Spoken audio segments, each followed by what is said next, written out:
Oui, Anne-Charlotte, on va parler de chiens, on va parler de chiens d'exception avec vous, Jean-Pierre Vernet. Bonjour, vous êtes administrateur à la Fédération des chasseurs du Pas-de-Calais. Et puis, vous êtes aussi un spécialiste de chiens de chasse, mais aussi de chiens de compétition. Et on va s'attacher avec vous de faire un peu la différence.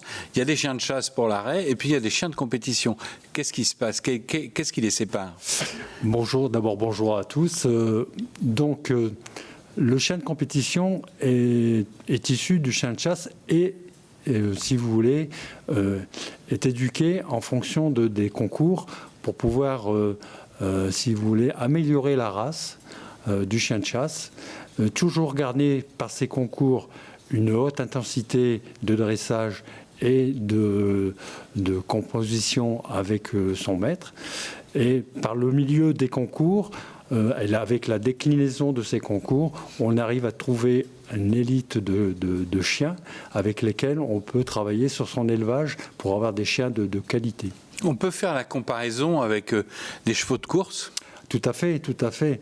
Vous avez des chevaux qui sont, si vous voulez, véritablement orientés vers la course sur les hippodromes et autres.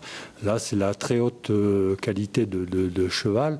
Et vous avez en parallèle des chevaux qui sont faits pour la promenade et autres du grand public. Pour les chiens, c'est pareil. Pour la compétition, vous avez des dresseurs professionnels et amateurs qui s'investissent énormément toute l'année pour produire des chiens de compétition.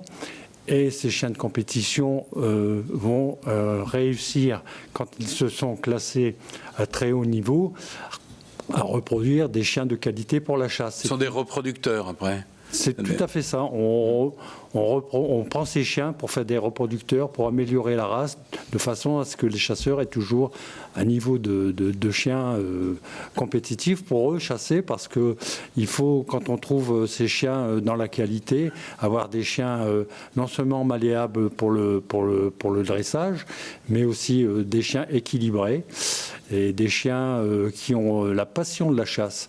Parce que si vous dérivez dans l'élevage à prendre que des chiens qui ne chassent plus, qui ne font que de la compagnie, il y a une dérive et vous ne retrouvez plus la passion de la chasse. Alors vous êtes concentré sur les setters anglais. Tout à fait. Pourquoi ces chiens, ils sont particulièrement doués par rapport aux autres chiens d'arrêt? Non, on ne peut pas dire ça, parce que dans les chiens, dans toutes les races, on trouve de très très bons chiens, que ce soit dans le pointer, dans le setter, dans le brag, dans l'épagnol breton. Tous les chiens ont des chiens de haute qualité et des chiens qui sont en tête.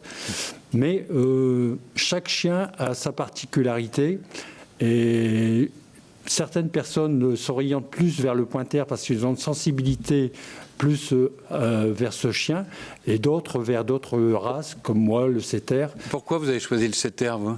Le setter, parce que pour moi, il est un peu plus dans ma philosophie et dans ma manière d'être, une façon d'approcher les choses avec,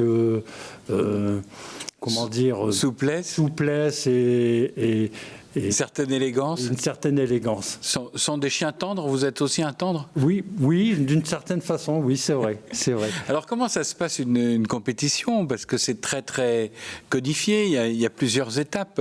Oui, alors dans la compétition, d'abord les chiens sont tirés au sort et il y a deux sortes de compétitions. On peut, quand ce sont des jeunes chiens, les faire courir en solo. Et quand ce sont des chiens plus aguerris, on les fait courir en couple, c'est-à-dire par deux. Alors on va mesurer leur capacité à trouver très rapidement du gibier, notamment des perdrix, et en plus à l'arrêter. Ce sont des chiens d'arrêt. Ce sont des chiens d'arrêt. Alors ce sont des chiens d'arrêt exclusivement sur la plume. La perdrix, notamment au printemps, comme les concours actuellement se déroulent dans notre département. Les chiens d'arrêt sont exclusivement ancrés sur les oiseaux. Ils n'ont pas, si vous voulez, définition pour s'intéresser au gibier à poil, tel que le lièvre ou le lapin. Alors, on les éduque d'une façon différente, ces chiens, entre ceux qui vont faire de la compétition et ceux qui vont aller à la chasse? Tout à fait. Et pourquoi? On les éduque parce que la compétition, c'est d'un niveau très très élevé. Et comme le code, comme vous me le rappelez, est très pointu, on ne peut pas faire un chien de compétition comme on fait un chien de chasse. Il faut beaucoup plus de temps parce qu'il faut plus de doigté pour dresser le chien. Il faut surtout pas le casser. Il faut surtout pas le casser. Casser son envie d'aller à la chasse, c'est ça? C'est cela. Et garder son vernis de toute son allure et autres, de façon à avoir le chien le mieux mis. Et on ne voit pas le dressage quand le chien est très très bien mis. Très très bien réglé. Voilà. Et c'est derrière ça, il y a le plaisir de l'amitié entre l'homme et cet animal qu'il regarde et qu'il observe. C'est une fusion entre la personne qui présente le chien et son chien. Hein, ils doivent faire qu'un binôme, mais c'est très, très rapproché. Le temps qui est passé pendant l'entraînement, pendant l'éducation et autres, il y a une harmonie qui se fait entre les deux et ça se retrouve sur le terrain. Quand un chien est vraiment en communion avec son maître, c'est là où on trouve le plus de plaisir. Le Graal, voilà, je vois vous. Oui. Et derrière, le juge le sent parce que tous les chiens en compétition sont jugés et le juge sent quand il y a une harmonie entre le chien et son dresseur. Sur le terrain qui s'exprime.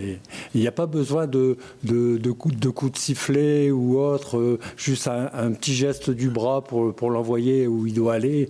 Et ça doit suffire.